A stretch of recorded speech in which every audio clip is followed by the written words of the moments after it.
السلام علیکم ورحمۃ اللہ تعالی وبرکاتہ۔ مفتی سلمان اظہری صاحب کے بارے میں ایک نیا اپڈیٹ لے کر کے آئے ہیں اور الحمدللہ مفتی سلمان اظہری صاحب کی سنوائی کی تاریخ بہت قریب ہے اور بہت جلد مفتی سلمان اظہری صاحب کی سنوائی ہونے والی ہے ہائی کورٹ گجرات سے۔ دیکھیے، مفتی سلمان اظہری صاحب اس بات کو جانتے تھے کہ ایک نہ ایک دن ان کو جیل کے اندر ڈالا جائے گا اور ان پر اس طریقے کے ایکٹ لگائے جائیں گے، اور مفتی سلمان اظہری صاحب نے اس حوالے سے بہت ساری تقریریں کی تھیں، جس میں سے ایک بیان ہم آپ کے سامنے لے کر آئے ہیں۔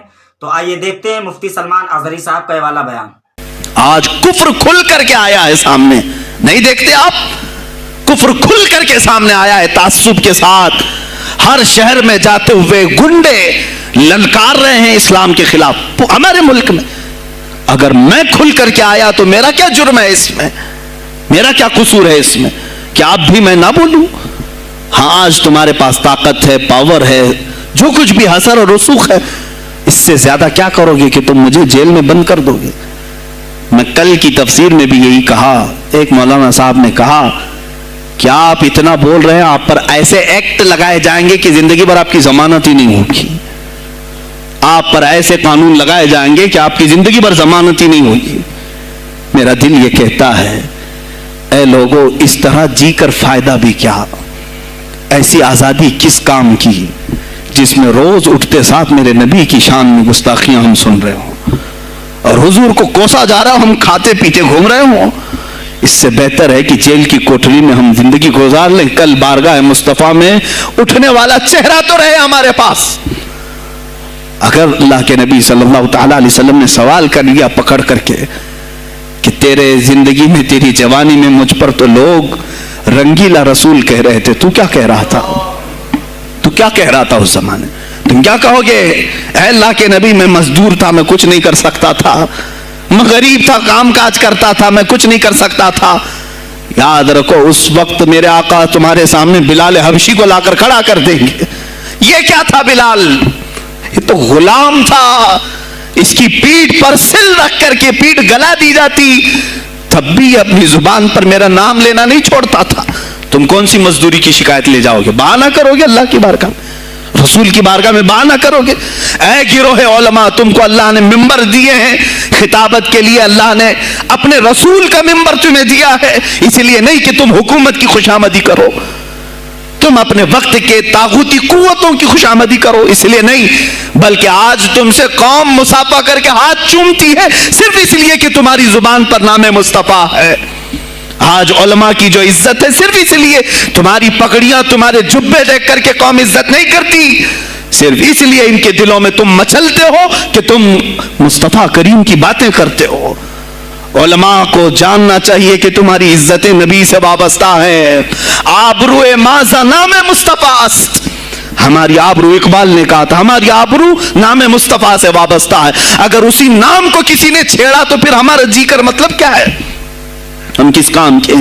میں ایک مثال سے سمجھاتا ہوں۔ مسجد ہے، دیوار کے پینٹ کو اگر کسی نے کھرچ لیا تو ہو سکتا ہے معاف کر دیں، ہم اس کو چھوڑ دیں۔ کسی نے لکیر نکال دی دیوار پر، ہم چھوڑ دیں اس کو، لیکن میاں وہ ہمارے سامنے آ کر پلر ہلانے لگ گیا اور مسجد کا یہ پلر توڑنے لگ گیا، خاموش بیٹھو گے؟ اور اگر تم خاموش بیٹھے تو اس کا انجام کیا ہوگا؟ اس نے پلر ہلایا تو صرف پلر نہیں ٹوٹے گا، یہ چھت پورا سب کے اوپر گرے گا۔ آج ظالم کفار پورے تمہاری جڑ کو ہلا رہے، میرے نبی کی ذات کو، سیدھے مصطفیٰ کریم کی ذات کو ہلا رہے ہیں۔ اللہ کے حبیب صلی اللہ تعالی علیہ وسلم کی ناموس کو ہلکے میں مت لینا میرے عزیزو، لاکھوں جانیں جاتی ہیں، جائیں اسلام پر، حضور اکرم صلی اللہ تعالی علیہ وسلم کی ذات کو ہلکے میں مت لینا۔ اور اگر انہوں نے ہلانا شروع کیا ہے اگر حضور کی ذات پر، حیرت ہو رہی، 25,000 پوسٹ تم میں سے کس نے کمپلینٹ کی؟ سائبر کرائم کو کمپلینٹ کر سکتے تھے، ہمارے جذبات کو ٹھیس پہنچا ہے۔ ہم آزاد ملک میں رہ رہے ہیں، میرے نبی سے چھیڑ چھاڑ کیوں ہو رہی ہے؟ کسی نے آواز اٹھائی؟ کچھ ہیں اللہ ماشاءاللہ، کچھ علماء، کچھ وکلا اس کے پیچھے لگے ہوئے ہیں، لیکن میرے عزیزو، ہر مسلمان کا یہ خیر ہے، تمہاری نسبت رسول پاک سے ہے۔ اب انہوں نے ہلانا شروع کیا تو انتظار کرو، جس دن یہ چھت گرے گی عذاب بن کر، سب پیچھے جائیں گے، سب اس میں گرفتار ہوں گے۔ انشاءاللہ العزیز ہم مہم چھیڑیں گے، ہم مہم چھیڑیں گے اس بات کی، اگر آج تم کثرت میں ہو تو اس کا کیا مطلب جو چاہے تم کر لو گے.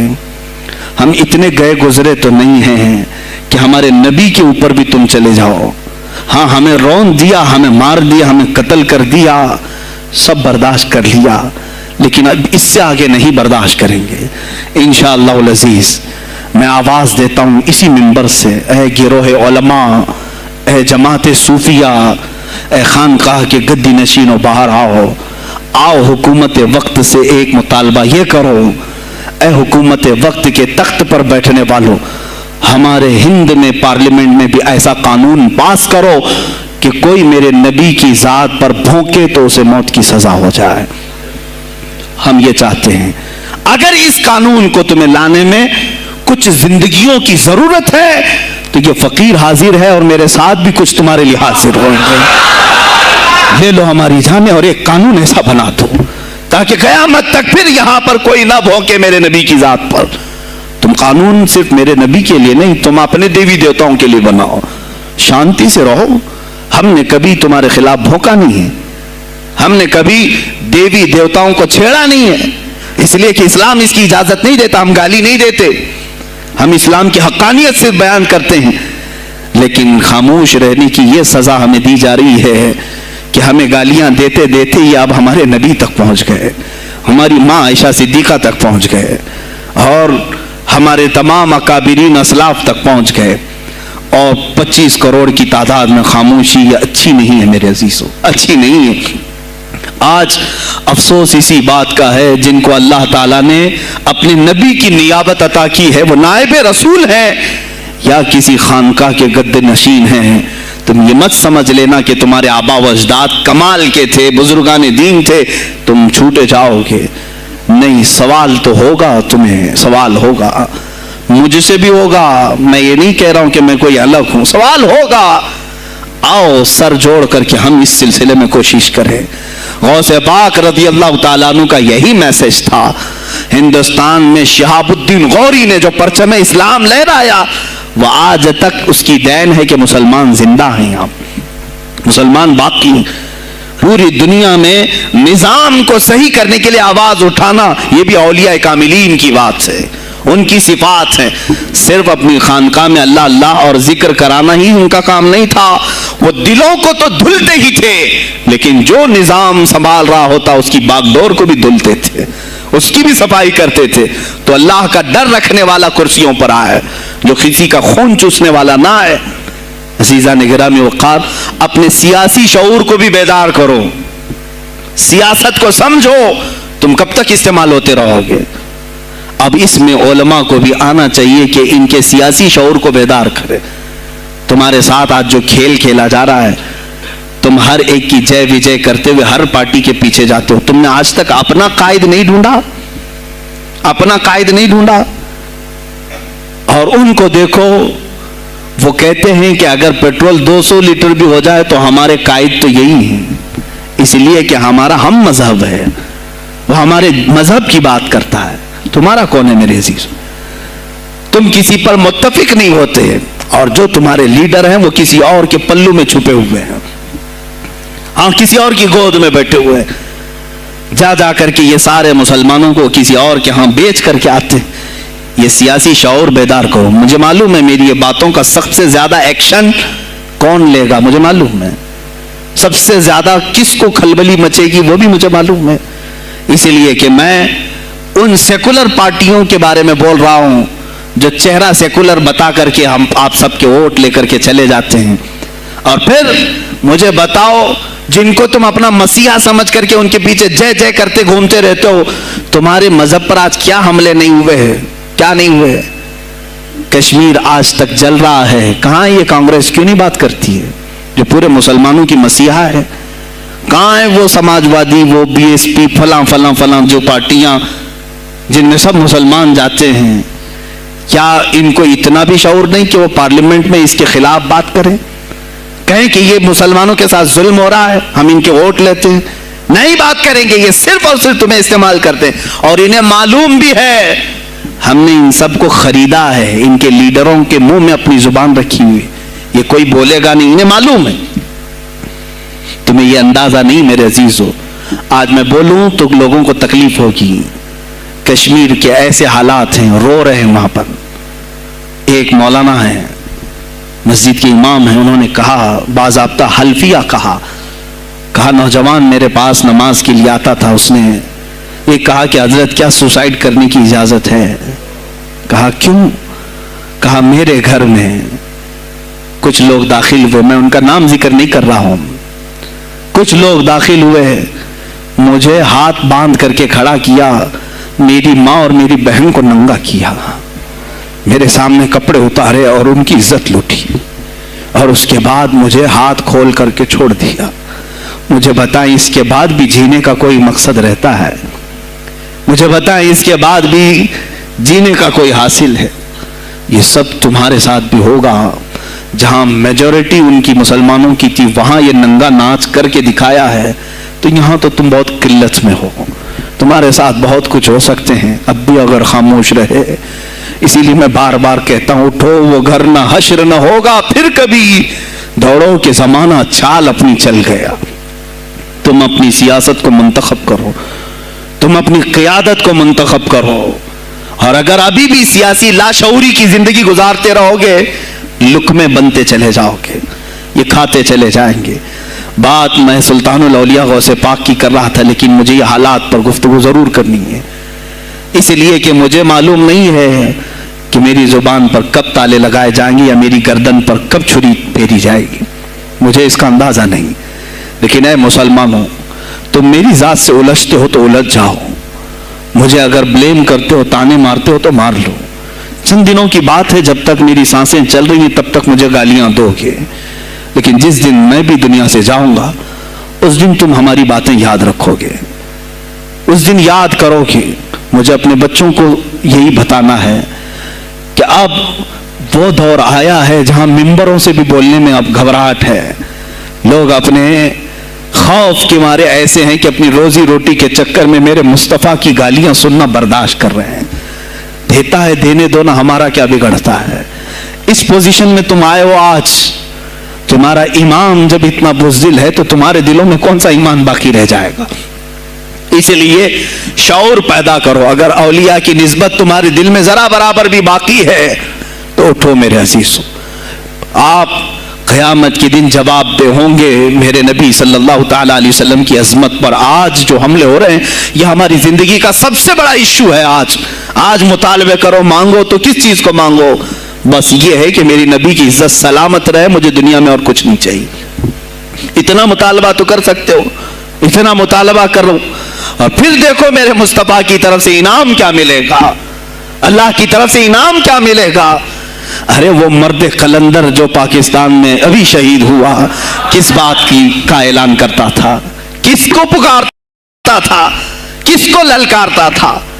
صرف یہی تو بات کرتا تھا کہ تاجدار ختم نبوت، اور میدان میں معذوری کے ساتھ بھی آ کر کہتا تھا لبیک یا رسول اللہ، اے اللہ کے رسول میں حاضر ہوں، اپنی جان لے کر آیا ہوں.